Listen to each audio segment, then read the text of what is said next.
ঠাম্মির জন্মদিনের এমন বিশেষ আয়োজন দেখে ঠাম্মি তো দারুণ খুশি। ঠাম্মি বলেন, আমি এই জন্মদিন সারা জীবন মনে রাখবো। তোমরা সকলে মিলে আমার জন্য এত আয়োজন করেছো। তখনই তেজের মা বলে, মা আমরা কিন্তু কিছুই করিনি। ঠাম্মি বলেন, তবে? তেজের মা বলেন, মা যা কিছু আয়োজন, যা কিছু প্ল্যান, সব কিছুই সুধা করেছে। এই কথা শুনে ঠাম্মি আরও খুশি হন। তখনই তেজের বাবা বলেন, কিন্তু মা, এই রাধা তোমার জন্মদিনে এত কিছু আয়োজন করলো, তার তো একটা উপহার প্রাপ্য। তখনই তেজের মেজিকা বলে, হ্যাঁ হ্যাঁ তা তো বটেই, হালকা করে একটা সোনার গয়না দিলেই হয়। কিন্তু দাদা, ওটা রাধা নয়, ও হলো সুধা। তেজের বাবা বলেন, ওই রাধা সুধা হলেই হলো একজন। ঠাম্মি বলেন, হ্যাঁ দেবো তো, উপহার তো দেবো।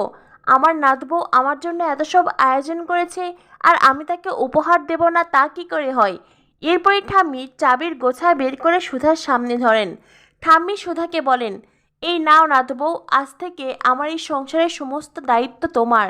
এটা দেখে তেজের পরিবারের সকলেই খুশি হয়ে যায়, কিন্তু অনিমেষের বাবা, অনিমেষ, তরিতা তারা কিছুতেই খুশি হতে পারে না। ঠাম্মি সুধাকে আরও বলেন, নাতবউ তুমি আমাকে কথা দাও, কথা দাও তুমি এই সংসারে কখনো কলঙ্কের দাগ লাগতে দেবে না।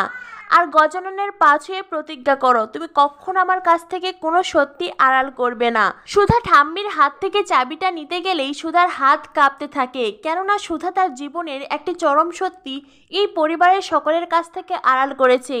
তাই সুধার মন কিছুতেই এই চাবি নেওয়ায় সায় দিচ্ছে না।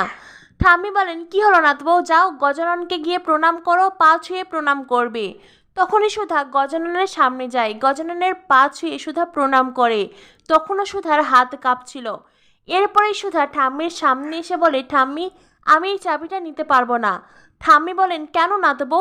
পরিবারের সকলেই তো ভীষণ অবাক। সুধা ঠাম্মির হাতে চাবি ধরিয়ে দিয়ে বলে, ঠাম্মি আমার জীবনে একটি চরম সত্যি আছে, যেটা আপনাদের না জানিয়ে আমি এই চাবির দায়িত্ব নিতে পারবো না।